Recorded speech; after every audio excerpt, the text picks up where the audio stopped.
তো hello guys, আপনারা কেমন আছেন? আজকে আমি আরো একটি মিনি ব্লগ নিয়ে চলে এসেছি। আজকে আমি আরো একবার ক্রিকেটের সম্বন্ধে বলবো। আজকে আমরা গ্লাভসের সম্বন্ধে বলবো। চলুন দেখে নেওয়া যাক। তো গাইজ, প্রথমে এই গ্লাভসটার দাম, আমি সবচেয়ে প্রথমে যখন ক্রিকেট শিখতাম তখন এই গ্লাভসটাকে আমি কিনেছিলাম। এই গ্লাভসটার দাম হলো 500 টাকা। তো গাইজ, তারপরে আমি বাই করেছিলাম এই গ্লাভসটাকে। এই গ্লাভসটার দাম আমার ঠিকঠাক মনে নেই, কিন্তু এই গ্লাভসটার দাম হবে 800 থেকে 850 টাকা। তো গাইজ, তারপরে আমার সবচেয়ে ফেভারিট গ্লাভস আমি কিনেছিলাম বিরাট কোহলির MRF এর গ্লাভস। দেখে নিন, খুব সুন্দর। এখানে লেদার লাগানো আছে, ফুটো করা আছে যাতে ভেতরে বাতাস যেতে পারে। এটার দাম 1000 টাকা। চলুন পরের গ্লাভস দেখা যাক।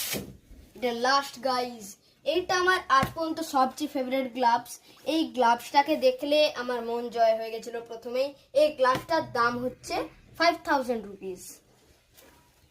তো গাইজ, এবার আমরা দেখতে চলেছি আজকে সবচেয়ে এক্সপেন্সিভ গ্লাভস। দেখছেন, এইটা ফিল্ডিং গ্লাভস। এটার দাম পড়েছে 330 টাকা।